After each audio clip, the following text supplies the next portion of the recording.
আসসালামু আলাইকুম রহমতুল্লাহি বারাকাতুহু। আমার সম্মানিত দর্শক শ্রোতা ভাই এবং বোনেরা, আশা করি আপনারা সবাই ভালো আছেন।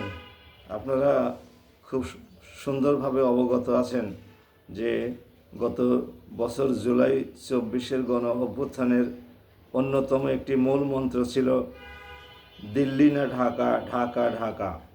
এই কথাটি আমাদের রাজনীতিবিদরা, বিশেষ করে বড় রাজনৈতিক দল বলে কথিত নেত্রীদের মধ্যে অনেকটা স্তিমিত হয়ে এসেছে। এই অনুভূতি থেকে তারা বোধহয় অনেকটা সরে গেছেন। এটা তাদের স্মরণ রাখা ভালো যে দিল্লি না ঢাকা এই স্লোগানের উপরে ভিত্তি করেই কিন্তু গণ অভ্যুত্থানটা সংগঠিত হয়েছিল। কারণ তারা শেখ হাসিনাকে, পতিত সরকারের সমস্ত মন্ত্রী এবং নেতা নেতৃবৃন্দকে ভারতপন্থী এবং ভারতের সহযোগিতায় গণতন্ত্র বিধ্বংসীকারী এরকমই মনে করত। ভারত আমাদের অর্থনীতিকে পঙ্গু করে ভিতর থেকে ফোগলা করে দিয়েছে, এরকম ধারণা থেকেই আমাদেরকে চতুর্দিক থেকে ঘিরে রেখে আমাদের সামরিক অর্থনৈতিক দিক থেকে শোষণ করেছে, দুর্বল করে রেখেছে, আমাদের অর্থনীতিকে ভারত নির্ভর করে তুলেছে। এই নানান রকমের ন্যারেশন কিন্তু এসে গেছে তাদের সেই আন্দোলনের ভিত্তি হিসেবে। বিএনপি এগুলো বিস্তৃত হয়েছে বলে আমাদের কাছে মনে হচ্ছে। বিএনপি ভারতের বিরুদ্ধে কোনো কথা শুনতেই পারে না, অথচ আমাদের যুব সমাজ কিন্তু পুরোপুরি না হলেও অধিকাংশ ক্ষেত্রেই ভারতের এই সমস্ত নীতিগুলোকে মোটেই সমর্থন করে না।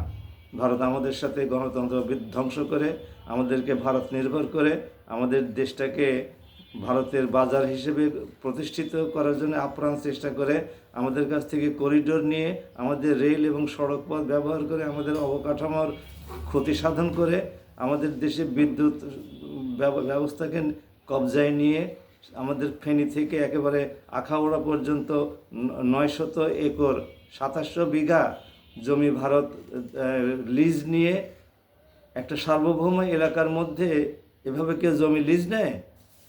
ভারতের কি জমি কম পড়েছে যে ভারত জমি লিজ নিতে যাবে? যাই হোক না কেন, এই সমস্ত বিষয়গুলো নিয়ে ভারত অত্যন্ত বিতর্কিত অবস্থানে আছে।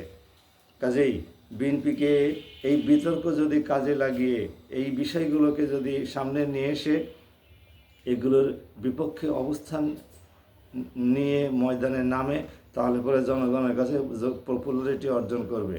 জামাত কিন্তু ইতিমধ্যে সেটা শুরু করেছে। জামাত দিল্লি না ঢাকা, ঢাকা ঢাকা এই স্লোগানের উপরে ভিত্তি করে এগিয়ে যাচ্ছে।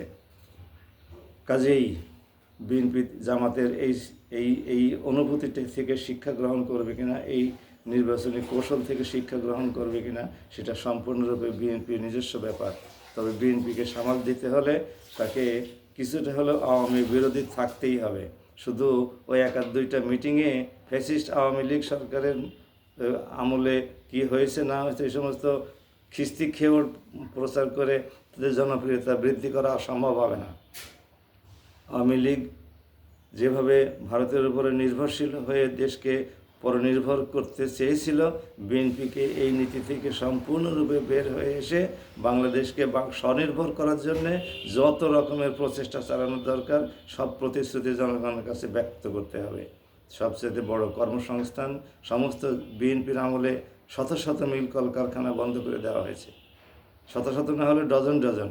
আদমজি জুট মিল বিএনপির আমলে বন্ধ করা হয়েছে। কালিকা কটন মিল বিএনপির আমলে বন্ধ করা হয়েছে। মোহিনী মিল কুষ্টিয়া বন্ধ করা হয়েছে। এগুলো এগুলো এগুলো অত্যন্ত নাম করা কটন মিল ছিল, তারপরে জুট মিল ছিল। আদমজি জুট মিল পৃথিবীর সবচেয়ে বড় জুট মিল ছিল, সেটি বন্ধ করে দিয়েছে বিএনপি। তার মানে বিএনপির যোগ্যতা সম্পর্কে মানুষ খুব ভালো করেই জানে। এই সমস্ত বিষয়গুলো জনগণের সামনে তুলে ধরতে হবে। আসুন বিএনপিকে আমরা পরামর্শ দিই, এগুলো বিষয় যদি সামনে নিয়ে আসতে না পারেন তাহলে আপনাদের ভরাডুবি বোধে আপনারাই ঠেকাতে পারবেন না। সবাই ভালো থাকুন। আসসালামু আলাইকুম। আমার ডক্টর আতাউস অ্যানালিসিস এই ইউটিউব চ্যানেলটি মেহরবানি করে সাবস্ক্রাইব করে রাখুন, যাতে করে নোটিফিকেশন দেওয়ার সাথে সাথে আপনাদের কাছে চলে যায়। ভালো থাকুন সবাই। আসসালামু আলাইকুম।